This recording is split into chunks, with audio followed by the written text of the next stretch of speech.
안녕하십니까. 고고TV 여명입니다. 2020년 3월 1일 늦은 밤인데요. 오늘 밤늦게 12시나 새벽 1시에 올릴지 아니면 내일 올릴지 모르겠습니다. 모두 건강하시고 행복하십시오. 무조건 배현진은 공천돼야 한다. 공천하라. 그리고 이현주는 최소한 경선을 하라. 안 그러면 이현주를 서울 경기로 차출하라. 이현주를 영도에 알박게 하는 것은 전략도 아니고 혁신도 아니고 개혁도 아니다. 우리가 정치를 볼 때 말입니다. 일반인의 관점을 보고 또 정치인들의 관점을 보는 것이죠. 일반인은 그저 상식적이고 합리적인 이성을 가지고 정치를 보고 있고, 정치인들은 업무와 술수, 계략, 그 다음에 정치공학이 들어가고 있죠. 그래서 대한민국 정치가 지금까지 이렇게 비정상적으로 괴물적으로 변했다는 거죠.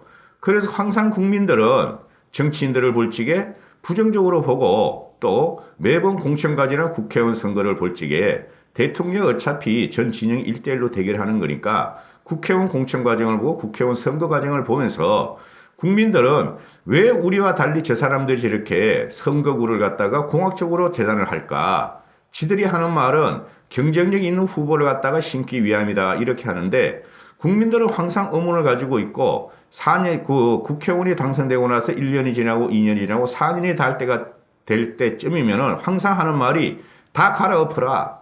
국회의원들 다 갈아라. 4년 한 걸 보니까 정남이가 떨어진다. 혁신하라, 개혁하라 하는 게 항상 대한민국 국민 정치사였죠. 그렇죠. 국민이 주인이고 국민이 그것을 바라보고 있는데, 정치인들이 공관이나 공천위에서 그것을 보면서 또는 선대위에서 보면서 자기들 마음대로 주무르고 있다. 국민의 의지가 반영되지 않는 이런 선거 제도나 이런 자기들이 정치 개혁이라고 미화시키는 것은 다 거짓이다 하고 항상 국민을 생각한다는 것이죠. 그래서 지금 더불어민주당이 지금 공천을 하고 있고 통합당이 공천을 하고 있는데, 더불어민주당에 대해서 지금 제가 잘 말 않는 것은 왜냐하면은 통합당에서 더불어민주당에 대한 대척자, 그죠? 대결자, 경쟁자를 갖다가 공천이 확정된 다음에 더불어민주당을 지금 제가 논평을 하려고 그래요. 고고TV가 논평 수준이 되는 것도 저는 잘 모르겠어요. 그냥 짓거리는 방송이다 이렇게 생각해 주시면 돼요. 그런데 그럼 우리가 어떻게 해야 되느냐? 상대는 지금 그대로 있다. 상대는 저쪽에 혁신을 하든 말든 하든 그대로 있다. 고정돼 있다 그런 거죠. 픽스돼 있고. 그러면은 상대편을 이기려면 우리가 변해야 한다. 통합당이 변해야 한다. 통합당이 개혁해야 한다. 그래야지 우리가 정권을 다시 찾아올 수 있고 의회 권력을 가져올 수 있다는 것이 고고TV의 방송입니다. 근데 제가 요새 계속 이런 방송을 하죠. 그죠? 통합당의 공천 과정이나 통합당 인사 혁신에 대해서 비판적인 방송을 계속하죠. 이기기 위해서 그렇습니다. 문재인 정권을 갖다가 퇴진시키고 문재인 정권을 완전히 물리치기 위해서 첫 번째 해야 될 것이 뭐냐? 의회 권력을 완전히 장악해서 가져온다는 것이죠. 그래서 의회 권력을 갖다가 압승을 해서 가져와야 된다는 거예요. 근데 지금 더불어민주당은 있는 그대로 놔두고 어떻게 변하는 거 그건 우리가 알 필요가 없고, 솔직히 우리가 상대를 이길 수 있는 혁신과 개혁 공천을 하면 되는 거예요. 그게 안 되면은 또 진다. 아니면은 신성 정도뿐이 못 된다. 그러면은 국민의 영혼을 못 받아들인다 하는 게 제 생각입니다. 그리고 고고TV는 과거에 정치인들과 많은 교류를 했고 꽤 했어요. 청와대 핵심까지도 교류를 했으니까 국회의원은 물론이고, 그리고 정치를 하고자 했던 사람이었고, 그리고 어찌어찌 사업을 하다 보니까 정치인 인맥이 있었고 내가 정치를 하고 싶었으니까 유심히 봤었고, 그리고 저는 제 자랑이 아니에요. 이런 말할 제 자랑이라 그러시면 안 돼요. 초등학교부터 동아조선일보를 읽었어요. 저는 동아일보 조선일보를. 그죠? 그리고 시류 파악이나, 그죠? 전국 파악하는 게 나름대로 장점이 있다 하고 이 방송을 열었습니다. 그래서 공학을 따지지 않고 오로지 중간적인 입장에서 보겠다. 그리고 문재인 정권을 퇴진하는데 모두 힘을 쏟겠다. 대선이 끝날 때까지 이러고 들어왔어요. 이렇게 방송하는 고고TV를 보고 자꾸 쓸데없는 댓글을 달거나 욕을 다시는 분들은 나가시고, 아주 징글징글해. 그런 사람들은 제 방송을 볼 가치가 없어요. 제가 희생하면서 하는 방송에 대해서. 그래서 공기는 맑아야 하고, 지금 국민이 뭘 요구합니까? 다 개혁하라. 다 없애버려라. 혁신하지 않고 개혁하지 않고 국민의 눈에 맞지 않고 국민의 편이 서지 않는 정당이나 국회의원은 없애버려라 하는 게 국민들의 원성이죠. 그죠? 그래서 항상 중간적으로 공학적으로 안 보려고 그래요. 미래통합당이 잘 되고, 그죠? 문재인 정부를 퇴진시키기 위해서 하는 방송입니다. 그래서 중립적인 입장에서 되도록이면 잘 되는 방향으로 비판을 하려고 이 방송을 하는 겁니다. 그런 방송을 보고 짜집기 방송 보고 말이지 또 뭡니까? 그 자극적인 썸네일 달고 말이지 신문기사 읽어놓고 거짓 방송이 하나 놓으시는 분들이 오시지 말라니까? 아깝다니까 제 방송에 솔직히 말씀드려가지고요. 자, 시작해볼게요. 배현진이가 지금 물러나는 것은 두 가지 이유가 있죠. 전번에도 영상을 찍은 하나는 홍준표 압박설이다. 홍준표 키재다. 그래서 공천을 안 주려고 그런다. 또 두 번째는 다른 배현진이가 최재성이한테 약하다. 그래서 지금 망설이고 있다. 그죠? 다른 공천 신청자를 받고 있다 그러는데 둘 다 웃기는 소리예요. 솔직히 말해가지고. 2018년 4.3 보궐선거 때 최재성이하고 배현진이가 붙었죠. 2018년 4월달을 생각해 보시면 돼요. 2017년에 5월달에 문재인이가 당선됐죠. 10개월 후에 이게 붙은 거예요. 그럼 그 당시에 어떤 시기였냐? 문재인이가 가장 강력한 힘을 갖고 있을 때예요. 정권 초기였고 이명박 박근혜 대통령을 적폐로 해서 수족들을 이명박 박근혜 대통령뿐만 아니라 수족들을 모두 깜빵으로 집어넣었다. 그리고 그 당시에는 우파나 새누리당, 우파나 한국당이나 새누리당이나 그 잔존 세력들이 공포에 떨고 있던 시기다. 그때는 누가 나가도 이길 수가 없었다. 근데 이 배현진이라는 친구가 MBC 노조에서 탄압에 대해서 항거하고 문재인 정권에 항거하기 위해서 나왔다. 그래서 자기는 문재인 정권을 갖다 퇴치시켰는데 젊은 친구가 자기는 몸을 던지겠다. 그 당시에 2008년도에 그렇게 나온 사람이 누가 있어요? 말씀 좀 해보세요, 여러분. 이현주가 그때 그 민주당에서 나왔었어요? 유일무이하게 젊은 친구가, 그죠? 제 야에서 들어온 사람이에요. 한국당으로. 누구도 그런 결단을 못했어요. 배현진이 같은 결단을. 그 당시에 한국당으로 젊은 사람이 들어와서 나는 문재인 정권을 퇴진을 위해 싸우겠다는 사람 있었으면은 여러분 한번 말씀해 보세요. 여러분한테 뭐라 그러는 거 아닙니다. 없었어요. 배현진이가 유일했어요, 그때. 그런 그 정도의 관계와 결기는 일단 인정을 해주고 넘어가야 되고, 다음에 그 당시에 최재성이하고 배현진이하고 싸울 적에 4.3 보궐선에서 배현진이가 30%를 얻었어요. 그죠? 근데 우리가 저번에 2년 전에 그 4.15 지방선거 때 얼마 얻었죠? 전체적인 게 27%뿐이 못 얻었어요. 그리고 최재성이라는 애는 문재인의 복심이었고 문재인을 등에 업고 나왔어요. 그때 배현진이가 30% 얻은 것은 대단한 거예요. 물론 우파는 그대로 있었다. 우파는 30%가 항상 있었다. 최소한 그것만큼은 가져왔어요. 배현진이가. 그렇죠? 그 다음에 당시에 누구도 나가려고 그러지 않았어. 누구도. 근데 배현진이가 나갔어. 그죠? 왜 그걸 인정 안 해주냐 말이죠. 전부 다 기죽고 있을 적에 전부 다 숨주고 있을 적에 배현진이가 송파을에 던지면서 그것도 강제가 아니에요. 최재성이 5선이니까. 문재인의 복심이라고 지가 나왔으니까. 또 그 당시에는 문재인의 힘이 가장 강할 때였고 문재인 정권이 이때 배현진이가 홀로 회를 단신 나와서 그죠? 그때 한국당이 얼마나 지원했겠어요. 지원도 별로 못했을 겁니다. 그죠? 힘이 없으니까 다 짜그러져 있었으니까 살려고 발버둥 치니까 안 잡혀가려고 발버둥 칠 때니까 이때 배현진이 혼자 이렇게 30% 했다는 것은 대단한 성적이에요. 그래서 배현진이가 요번에 21대 총선에 당연히 공천 받을 것이라고 배현진이도 띄웠고 송파 주민도 그랬고 일반 국민도 그렇게 생각하고 있었죠. 근데 여기서 김용호 공관이가 누가 이걸 주도하는지 몰라서 저는 황교안 쪽이라고 봐요. 저는. 그러면은 배현진 왜 그러냐 하면은 황교안이가 홍준표를 하고 홍준표가 뭐 대권 잠재 주자라 가지고 지금 어떻게든지 그 쳐내려고 그러잖아. 홍준표 대권이 안 된다니까요. 황교안도 있어 봐야 된다니까요. 그러면은 지금 현재 얘네들이 걸고 나오는 게 배현진을 갖다가 황교안이 아니 그 홍준표로 인해서 홍준표 때문에 배현진을 압박한다, 잘라버리려는다 그런 생각이 있고 또 다른 사람을 집어넣으려 그런다. 언론은 확실하게 나오죠. 김원희하고 윤희숙이란 친구. 난 윤희숙은 잘 모르겠고 김원희라는 애가 이 사람이 그 MB 시절에 그 대변인 했었죠. MBC 기자 출신이고. 이거 MBC 기자 출신은 선후배 이런 건 따질 필요 없고. 그럼 김원희는 뭐 했냐 이거지 8년 동안. 그죠? 김원희는 8년 동안 한 게 없잖아. 문재인 정부에 투쟁한 게 있어요? 없죠? 벌써 김원희도 50이 넘었어. 물론 저 김원혜도 좋아해요. 그렇죠.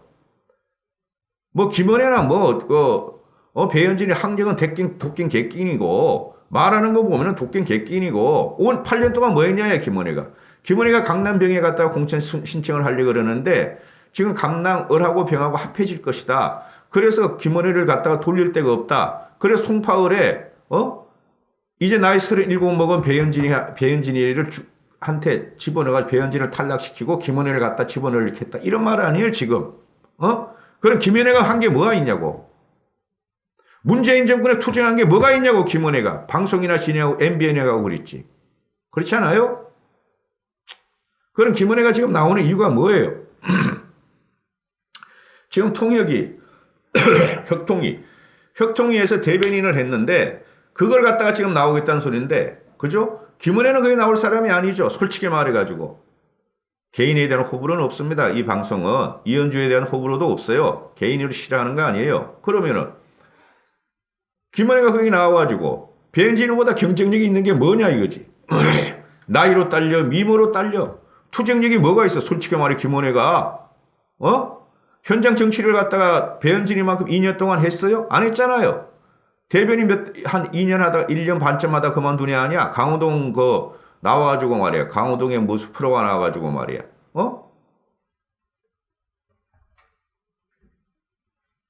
그 다음 또 한 명이 있어.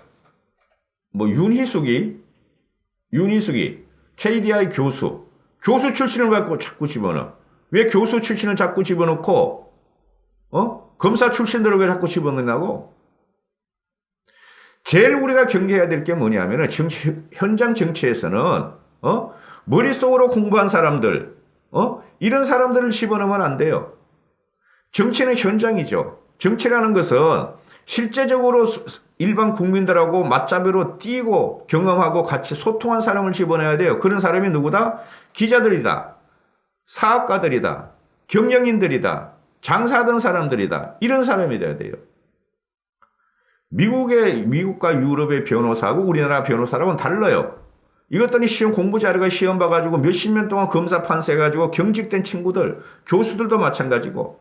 그죠? 교수는 자문으로 남아야 되는 게 정상이에요. 솔직히 말해가지고. 현장에서 뛴 사람들은 기자들 또는 누구죠? 사업가들, 경영자들. 아니 공부를 잘했으면 공부만 할 것이지. 우리나라가 이 정치가 이렇게 된 게 말입니다. 공부하던 놈들이 와가지고 교수하던 놈들이 정치한다 그러니까 제대로 안 되는 거고, 그럼 공부 제일 잘하는 놈이 공자명자 같다 놈이는 말이에요. 공자명자가 왕이 됐어야지. 왜 공자명자가 참모뿐이 안 됐어? 그죠?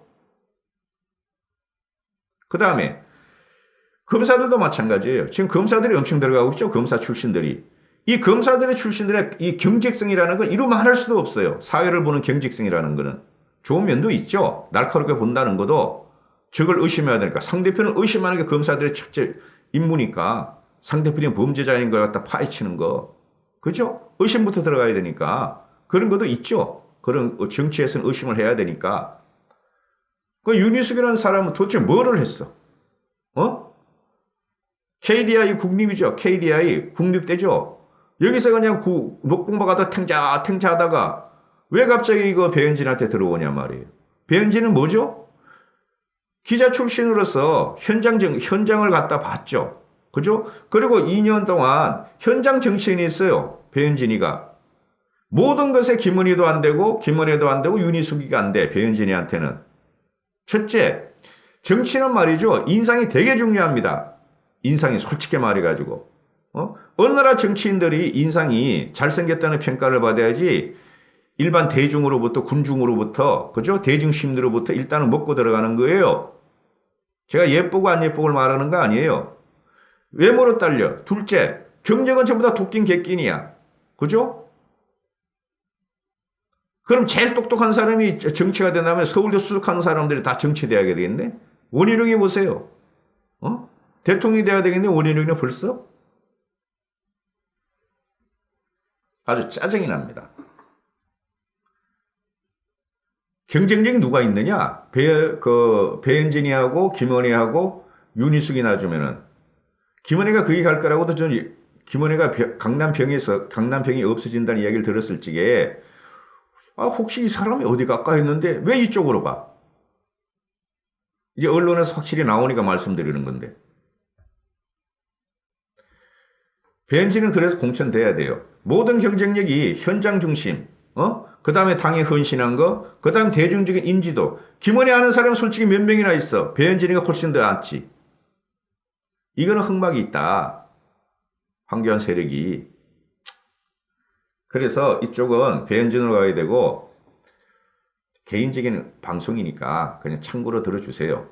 제가 이때까지 방송해가지고 거의 맞았잖아요. 거의 거짓과 사수를 안 쓰고 돈벌이 방송을 안 하니까. 그 다음에 이제 두 번째. 이현주가 지금 영도에 지금 알바케 하는 걸 이걸 빨리 끝내야 되는데 아마 3월 1일이니까 지금 찍는 시간에 3월 1일 12시가 다 돼 가는데요.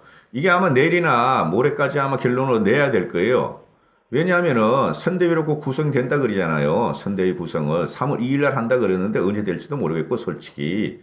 지금 선대위 구성은 마지막 퍼즐이 김종인 씨를 데려오냐 안 데려오냐, 황교안이가 양보하고 안 하느냐 이 문제 아니에요. 그죠? 그러면은 이게 지금 이현주를 갖다가 영도에 갔다가 지금 박으려고 그러는데 제가 지금 세 번째 방송을 합니다. 배현진도 두 번째인가 세 번째 하고 왜 안 되냐 하면은 이현주는 내가 몇 번 말씀을 드리죠. 기회는 평등하고 과정은 공정해야 되고 결과는 정의롭다는 게 문재인이 취임사였어. 근데 그걸 갖다가 국민들이 문재인이가 그걸 안 지키고 시대의 궤변이 되고 그죠? 한 번도 경험하지 못한 걸 만들었어. 그 기회와 과정과 공정에 대해서 국민들이 지금 반동을 일으키고 반발을 일으키고 문재인 정권을 없애라 지금 이렇게 되는 거예요. 그런 경선이란 곳이 공천의 경선, 국회의원이 되는 과정이 뭐예요? 기회는 평등해야 되고 과정은 공정해야 되고 결과는 정의로워야 돼요. 국회의원들은 우리나라 정의를 갖다가 세워주세요 하고 국민이 뽑는 거 아니에요. 그런데 기회를 갖다가 다른 사람의 기회를 다 뺏어보고 이현주가 단독으로 갖다가 들어가려고 그러고 과정도 공정하지 않고 지 마음대로 하려고 그러는 게 지금 이현주 아니에요. 이현주한테 개인적인 감정이 없다니까 좋아한다니까 나 이현주를. 여기 자체로 벌써 이현주는 끝났다니까. 그럼 이현주가 물러나야 돼. 이 정도 되면은 공관위한테 읍소하고 눈물을 흘릴 게 아니라. 그죠? 근데 그걸 안 하고 아직까지도 침 바르고 있다는 거지. 요번 방송은 부산 민심이 어떻고 그런 걸 일반인이 볼 적에 그래. 일반 국민들이 볼 적에. 그러면은 제가 소개시켜 드릴 게 뭐냐면은 국회의원 보좌관들의 단톡방이 있다. 국회의원 보좌관들끼리. 거기서 나오는 내용을 갖다가 몇 가지 읽어드리고 끝낼게요. 이현주에 대해서. 여야 국회의원 보좌관들끼리 이제 공유하는 인프라가 있어요. 그래가, 자, 첫 번째 보좌관. 보수 정상화의 첫걸음이 공천인데, 검의 환영은 커녕, 이당 저당 다니면서 꼴 사나운 짓만 하던 사람을 꼽겠다니, 지역에서 애쓴 사람들이 가만히 있겠나? 보좌관 2. 이현주 옹결시키는 전략도 아니고 혁신도 아니다. 그저 이현주 살리기일 뿐이다. 지금까지 김영호 공관위원장의 물갈이가 박수를 받은 이유는 기존 물을 잘 뺐기 때문이다. 뺐던 물로 다시 채운다면 지금껏 받은 박수값을 톡톡히 치러야 할 것이다. 보좌관 3. 언주의 변신은 무죄? 참으로 대단한 변신력이다. 하지만 그의 변화무쌍함이 본인의 정치 생명 연장 외에 어떤 사회적 효용이 있는지는 의문이다. 보좌관 4. 도로 새누리당을 막아준 합당의 주역이라 하더라도 재선 의원에게 전략 공천이라니 재선 의원에게 전략공천이라니 김영호 위원장 밥하는 중에 재 뿌리는 소리 아닌가? 보좌관 5. 언주가로 답을 가름한다. 언주가로. 삭발하고 막말하니 떼놓은 당상 여겼으나 오만방자 저열함에 당내 반발 차초하네. 광명 찾기 흘렀는데 영도다리 무너진다. 보좌관 6. 김영호 공관위원장이 팔을 걷어붙이고 싸운 사람과 수수방관했던 사람은 차이가 있는 것 아니라고 말을 했다. 우파로 전향해서 2년만 싸우면 전략공천을 받을 수 있는 것인가? 내심 이현주 의원은 내가 잘 싸워 튀긴 했지 라고 생각할 듯이다. 됐죠? 제가 이런 방송을 할 적에 말입니다. 간혹가다 주위 사람들하고 통화를 해봐요. 그리고 기자들하고도 통화를 해봐요. 아직 현직에 남아있는 애들하고. 저는 일반적으로 대중적으로 전체 국민이 뭘 원하나 하는 방송을 해요. 이현주한테 개인적인 감정은 없어요. 그리고 배현진을 특히 좋아하는 것도 아니에요. 중립적으로 중령적으로 보려고 그래요. 공학이 들어가면은 정치 공학이 들어가면은 그죠? 그리고 업무와 술수가 들어가면은 국민은 그 금방 눈치채요. 할 수 없이 표를 주지만 언젠가 국민은 또 배신을 해요. 배현진은 공천이 돼야 되고 이현주는 최소한 경선을 해야 되고 경선이 하기 싫으면은 서울 경기로 차출시켜야 돼요. 그거를 거부하면 이현주는 놔줘야 돼요. 이제 통합당에서. 전체적으로 일반 시민들이 반감을 있고 전체적으로 표가 삭감되는 결과를 가져옵니다. 이 두 사건은 여기까지 하겠습니다. 고고TV 여명이었습니다. 건강하시고 행복하십시오.